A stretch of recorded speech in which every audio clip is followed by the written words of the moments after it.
Now we're shifting gears from sustainable capital structures to billion-dollar businesses. There's a lot of companies out there, but few unlock that billion-dollar status. Our next panel is Building Billion-Dollar Businesses, the Road to Unicorn Status. Join me in welcoming to the stage Amr Al-Abd, Entrepreneurship Advisor to the Prime Minister of Egypt and Regional Director of Endeavor. Sonal Patel, Partner, Head of Global and Investor Brand at Brunswick Group. And the presenter, of course, Mousa, Senior Presenter at Forbes Middle East.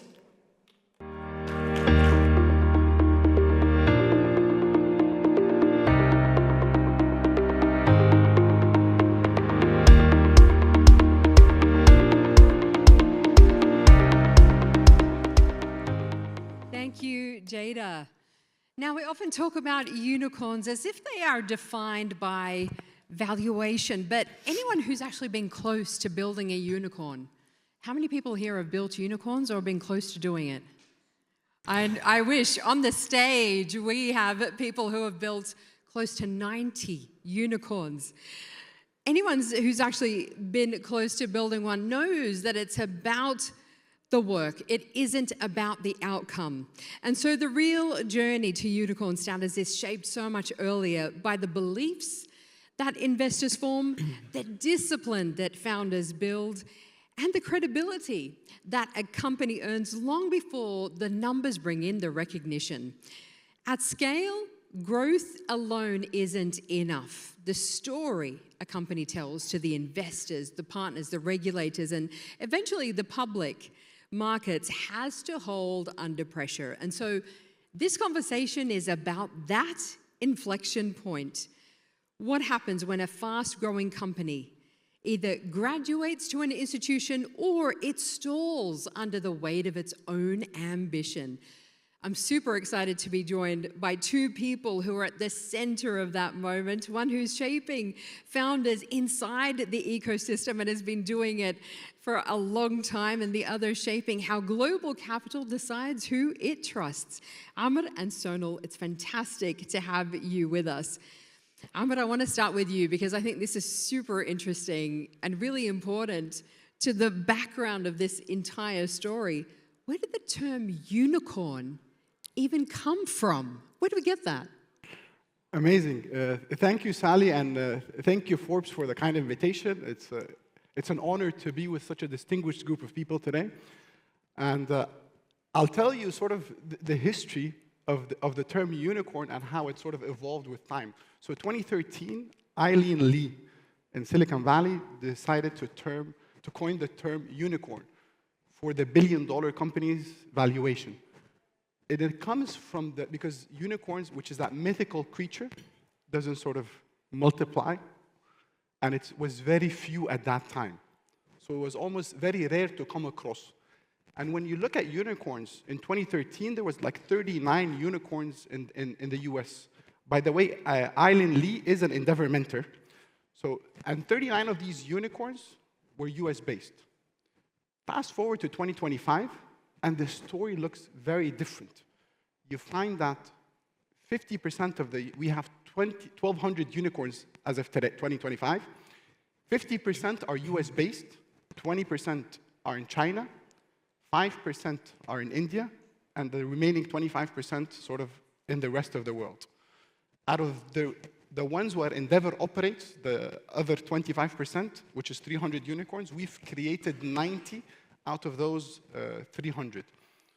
And when you look at sort of certain characteristics of what makes those unicorns, you find that there is a lot of misconception and belief that you need to be like a Harvard, Stanford, or MIT graduate to build those.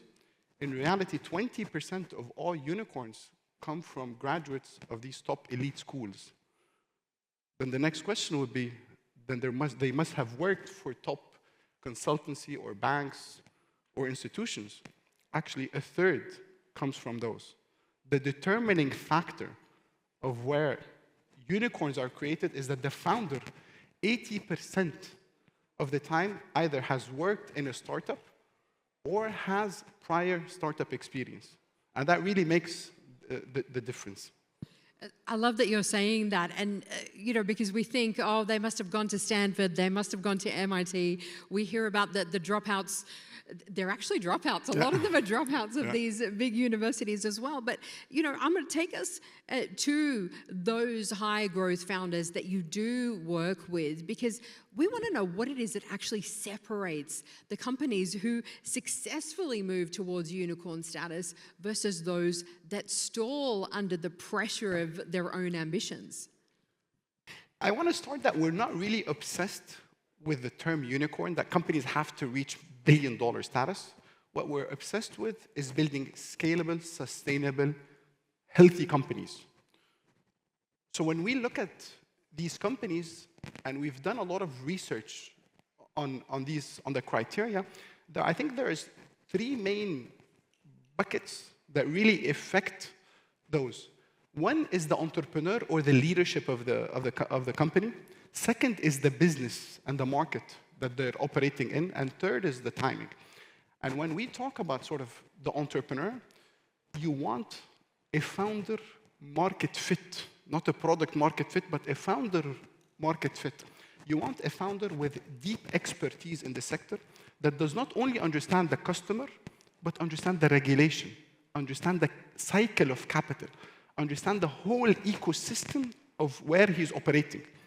You want somebody who has an ability to execute with discipline, has clear matrix that he's measuring, that he's willing to take risks, but he's willing to kill initiatives also early on. And you want a founder or a team you want talent density at the top. You want somebody who's recruited top leaders at the company early on and are willing and adaptable to learn fast. So the cycle from failing or making a mistake to learning is very compressed versus in other companies. Second would be when we talk about market, we want usually in most cases, in all cases, they're going after either a fast-growing market or originally a big market. And they are obsessed with addressing a certain structural gap. There is a pain point, whether the customer is a corporate or an individual is facing, and they're addressing that. They have business model that compounds, meaning that each additional client either reduces cost, add data, adds something, network effect, adds something that is substantial to the business growth. And when we talk about timing, and timing is critical, because you see a lot of companies that have started in an industry and then failed, and then the next one would come and succeed. And Facebook is an example. Facebook wasn't sort of the first social media, and you have like other companies that failed before, but the timing for that is critical. And timing is affected by 3 elements. One is the regulatory element. Is there like sort of tailwinds for the regulation that is supportive to these startups or to that business? Second, the technology infrastructure. Is it there? And third is the consumer or the customer. Are they ready to buy that product or not? I love all of that you've broken it down in such a fantastic way for us. But Sonal, we want to look at the beliefs, the narratives of these investors as well. What are the specific beliefs that late-stage investors and the global partners need to form before committing capital at that level? So from the perspective of the founder, from the perspective of the investor, how do we get them to meet together? And how should those founders evidence those beliefs in practice as well, not just in their pitch decks? Well, something interesting that we talked about backstage and that you've just said, Amar has described these founders as experts, as understanding disclosure, understanding the ecosystem they're working in.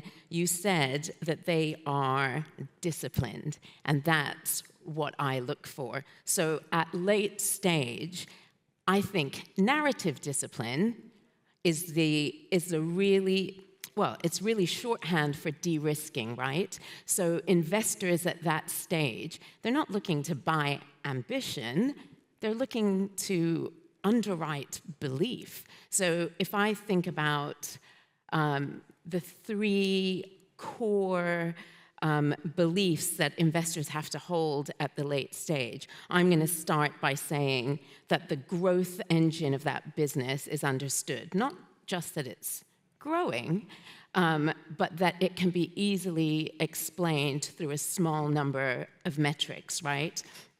The second thing is, this is a really resilient business. Founders are resilient people, but investors want to see that they understand all the downside scenarios as well as the upside. I think the third thing is that this is a controlled organization, that governance, that risk, that decision-making is institutionalized, that it's not founder-dependent. And founders get to evidence this consistently over time. So they should be weaving in all of that narrative discipline through their strategy, through their performance, through their leadership behavior, through how they go through reporting cycles and have these investor conversations. Because at the end of it, that trust accumulates, and that belief compounds. And I think that's a very important thing. Something that we spoke about is that the sooner you start implementing narrative discipline across your business, the more ready you are for when there is a liquidity event, right? And I think we're so focused, founders are so focused on thinking about capital, on thinking about the next best thing. The really important part of having narrative discipline, to be able to explain your story really well, to build belief among investors, to send signals consistently over a period of time, is something we often leave till the very late stage. And actually, if you build that muscle early, if you institutionalize it, you're going to have an easier journey of it. What are you seeing then, as some of the most common communication or strategic mistakes even for those fast-scaling founders that they make at this stage, particularly when they are trying to convince investors and boards and governments that their growth is durable? Well, look, I think there are two sort of common mistakes, but let me put it like this. It's first of all confusing a growth story with an investable narrative. A growth story explains momentum. An investable narrative, it explains value creation, right?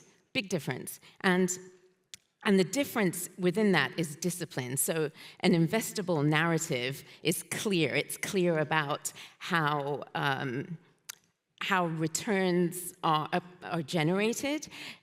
It's clear about how capital is allocated over time. I think it's clear about what a business decides to pursue and prioritize, and, by the way, what they won't. And actually, that investable narrative holds up under intense scrutiny. And so what we want to see are founders who are going to leverage that investable narrative, and they're going to do it consistently quarter after quarter after quarter, because they are, again, accumulating that trust. And actually, it's the difference between seeing a business operate very deliberately versus opportunistically. And that's what we want to help them achieve. I feel like the discipline is going to be the theme of this, because I want to ask you about that tension between moving quickly and building institutional muscle, as Sonal has been talking about there, because we want to know from an ecosystem perspective, what are the systems when we're talking about governance, leadership, reporting, decision-making, that founders need to build earlier than they think if they want to cross into that unicorn status sustainably? And I love what Sonal just mentioned about the institutionalization and the narrative. But that narrative also touches upon the ecosystem from a policy perspective.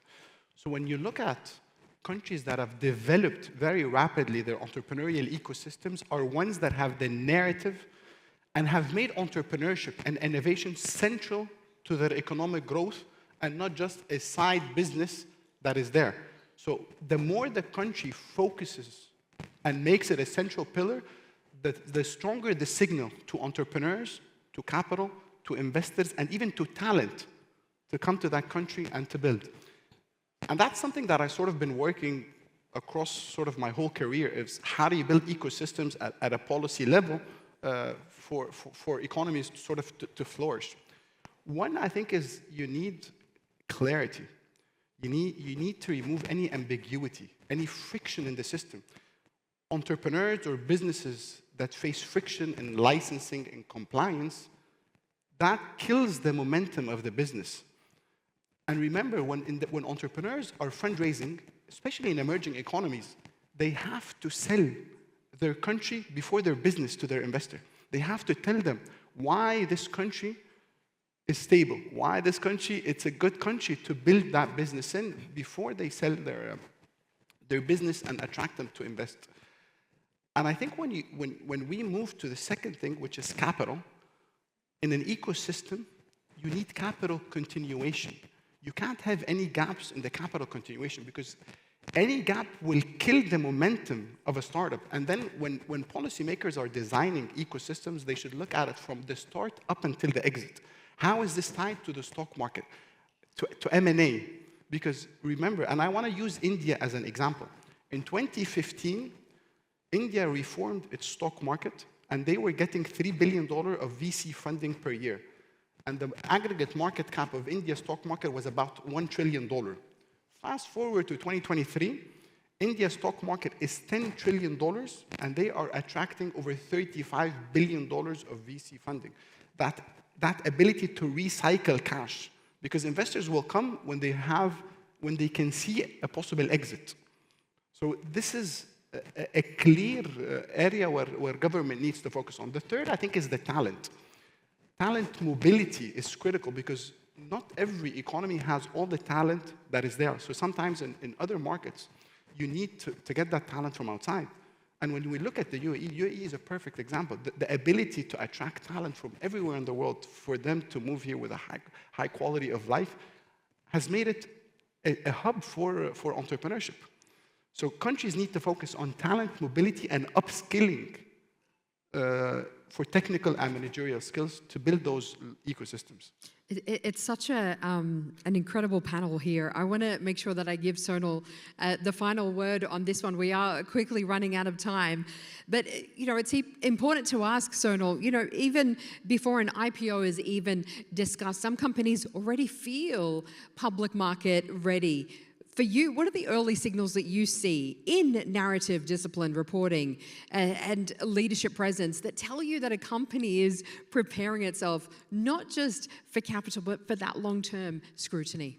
Look, a lot of the businesses that we work with at Brunswick, they are public market ready long before there's an IPO on the table, right? And that is because they are thinking early on about that narrative discipline, and you're seeing it flowing through consistently through strategy, through performance, through leadership communication. So every single investor touch point, every single conversation they're having, quarter after quarter after quarter, they are building on that same story. And I talked about exercising that muscle.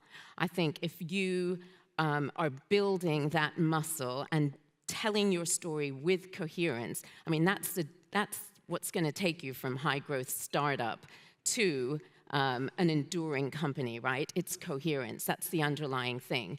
Because, growth and momentum go together, but coherence is the thing that builds belief, and belief is the thing that sustains scale. You build that into your mindset early, that pays off when you get to that late stage. Fantastic. A great place to leave it right there. Of course, unicorns aren't defined just by valuation. They are built through earning trust repeatedly under pressure and at scale. Ladies and gentlemen, please join me in thanking our incredible speakers, Ahmed and Sonal. Thank you. Thank you. Thank you.